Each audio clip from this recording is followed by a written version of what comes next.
Coba bayangin deh, sebuah kekaisaran super besar yang udah berkuasa selama 400 tahun, tiba-tiba runtuh, hancur lebur dalam kekacauan, perang, dan pengkhianatan di mana-mana. Nah, itulah kisah runtuhnya dinasti Han dan lahirnya era legendaris tiga kerajaan. Yuk, kita bongkar gimana semua ini bisa sampai terjadi. Oke, sebelum kita masuk lebih dalam, kita harus paham dulu sebuah pola yang terus-terusan berulang dalam sejarah Tiongkok kuno. Pola ini biasa disebut siklus dinasti. Polanya tuh jelas banget ya. Sebuah dinasti baru lahir dengan pemimpin yang kuat dan cakap. Tapi seiring berjalannya waktu, generasi penerusnya jadi korup, egois, dan gak peduli. Akibatnya, rakyat menderita, terus memberontak, dan ujung-ujungnya dinasti itu runtuh. Ini membuka jalan bagi dinasti baru untuk bangkit dari puing-puing. Nah, ide utama di balik siklus ini adalah sesuatu yang disebut mandat dari langit. Anggap aja ini semacam kontrak ilahi gitu. Selama kaisar memerintah dengan adil dan bijaksana, langit merestui kekuasaannya. Tapi, begitu korupsi dan kezaliman merajalela, rakyat bisa bilang, wah, penguasa ini udah kehilangan mandatnya, dan pemberontakan pun dianggap sah di mata langit. Setelah 400 tahun yang gemilang, dinasti Han berada di ambang kehilangan mandatnya. Dan caranya itu, wah, dramatis dan spektakuler banget. Jadi, gimana ceritanya sebuah kekaisaran bisa hancur? Semua ini berawal dari siklus beracun di dalam istana. Kaisar wafat, ninggalin anak kecil sebagai pewaris tahta. Ini langsung memicu perebutan kekuasaan sengit antara pamannya kaisar dan para kasim, pelayan setia kaisar. Korupsi merajalela, pemerintahan jadi lumpuh, dan pada akhirnya yang jadi korban ya rakyat yang harus menderita kelaparan dan pajak yang super tinggi. Ini resep sempurna untuk bencana. Dan ini nih dampak nyatanya. Waktu para elit di ibu kota sibuk saling sikut buat kekuasaan, jutaan rakyat biasa di luar sana kelaparan. Pajak mereka dicekik abis-abisan cuma supaya para pejabat korup bisa hidup mewah. Tentu saja, ketidakpuasan rakyat udah sampai di puncaknya. Di tengah-tengah kekacauan ini, muncullah seorang tokoh mistis bernama Zhong Jue. Dia memulai pemberontakan serban kuning dengan slogan yang sangat kuat ini. Maksudnya, langit biru itu simbol dinasti Han, dan langit kuning adalah era baru yang dia janjikan. Rakyat yang udah putus asa, ya jelas menyambutnya dengan tangan terbuka. Pemberontakan ini tuh kayak domino pertama yang jatuh. Nah, untuk mengatasinya, pemerintahan mengambil sebuah keputusan yang ya pada akhirnya malah jadi bumerang buat mereka sendiri. Pemerintah pusat yang udah lemah karena konflik internal, pada dasarnya ya mereka nge-outsource kekuatan militer mereka. Mereka bilang ke para pemimpin daerah, tolong dong kalian bikin pasukan sendiri, terus beresin masalah ini buat kami. Dan inilah dia nama-nama yang menjawab panggilan itu. Tokoh-tokoh seperti Cao Cao yang cerdik dan Dong Zhuo yang kejam berhasil menumpas pemberontakan. Tapi dalam prosesnya mereka sadar akan sesuatu. Tunggu dulu. Sekarang kan kami yang punya semua tentara. Berarti kamilah yang pegang kekuatan sebenarnya. Dan tentu saja, istana kayaknya nggak belajar dari kesalahan. Mereka ribut lagi. Dan kali ini mereka memanggil panglima perang yang paling ditakuti, Dong Zhuo, untuk jadi penengah. Hasilnya, Dong Zhuo nggak mau pulang.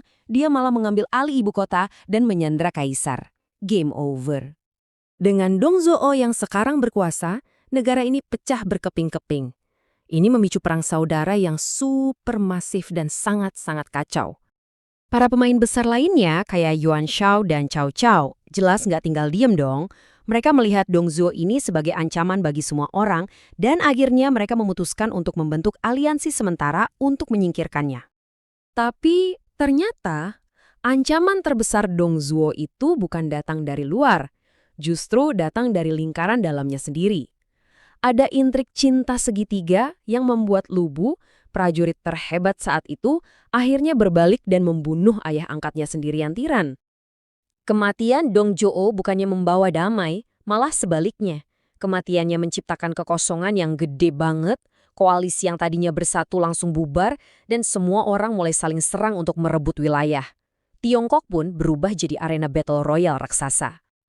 Di tengah semua anarki ini, ada satu sosok yang pelan-pelan tapi pasti naik ke puncak. Dengan kombinasi manuver politik yang cerdik dan strategi militer yang brilian, Cao Cao berhasil menaklukkan semua saingannya di wilayah utara yang paling kaya dan padat penduduknya. Cao Cao kemudian mengarahkan pasukan yang raksasa ke selatan. Tujuannya? menyatukan kembali seluruh Tiongkok di bawah kekuasaannya. Dan ini semua bakal berujung di satu pertempuran terakhir yang paling menentukan. Coba dia lihat perbandingan kekuatannya. Di atas kertas, ini harusnya si pembantaian. Pasukan Cao Cao jumlahnya lebih dari 200.000 orang melawan aliansi selatan yang cuma punya sekitar 50.000 tentara. Memang pasukannya Cao Cao udah kelelahan dan nggak biasa bertempur di sungai, tapi dengan keunggulan jumlah 4-1, gimana mungkin mereka bisa kalah? Tapi aliansi selatan pinter. Mereka pakai keunggulan sebagai tuan rumah. Mereka adalah ahlinya Sungai Yangtze. Dengan satu rencana super cerdik, yaitu mengirim armada kapal yang pura-pura mau menyerah, tapi ternyata isinya bahan yang mudah terbakar, mereka mengubah kelemahan jumlah jadi kemenangan telak.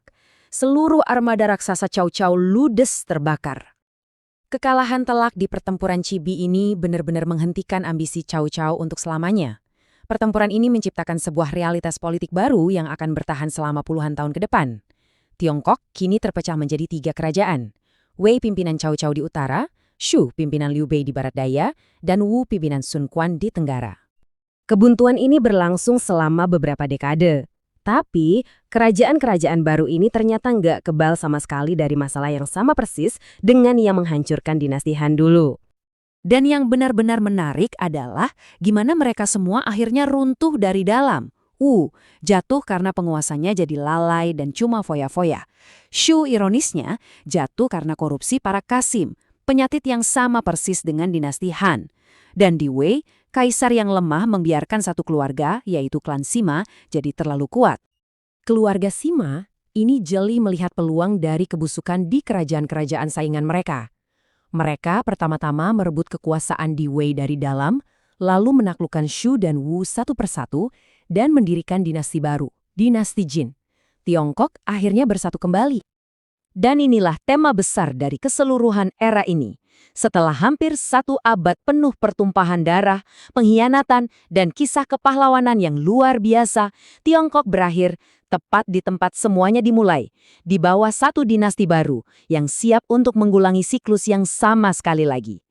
Ini meninggalkan kita dengan sebuah pertanyaan besar tentang sejarah dan kekuasaan itu sendiri, kan?